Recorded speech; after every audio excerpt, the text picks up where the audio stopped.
bəşər.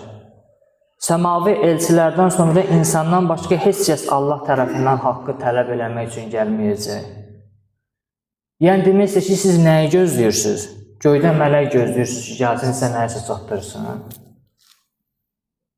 Sizə elə sizin içinizdən bir dənə bir şəxs seçmişəm, mənim sözümü sizə çatdıracaq.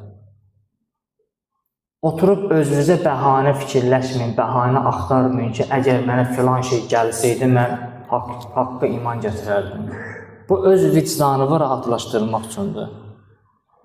Əgər bir insan nəyisə eləmək istəyirsə, eləyəcək. Eləmək istəmirsə, eləməyəcək. Eləmək istədiyi iş üçün bütün maniyələri aşacaq. Eləmək istəmirsə, istənilən bəhanəni gətirəcək. Da durub deməyək ki, bu olsaydı mən belə olardım. Filan kəs qabağıma çıxsaydı mən bu cür inkişaf eləyərdim.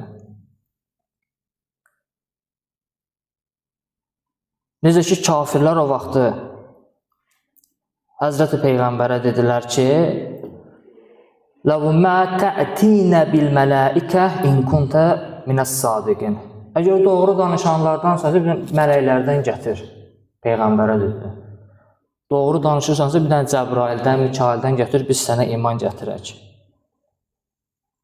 Bunlar özlərini düzəltmək istəməyənlərdir. Hərdən bəzən dostlar deyirlər ki, filan kəslə gedək, oturaq söhbət eləyək, qoy hidayət olsun. Deyirəm, yox, ehtiyac yoxdur, gedib söhbət eləmək də lazım deyil. Deyir, niyə? Deyirəm, çünki bu istəmir özü düzəlsin. Bu, zehnində nəsə formalaşdırıb, düzəlmək istəyən özü gələr, bir yol tapar, nəsə bir iş görər. Bir şəxs düzəlmək istəmirsə, Allah neynəməlidir həmin şəxs üçün? Məcbur gətirməlidir, gəl namaz qıl, gəl oruç tut.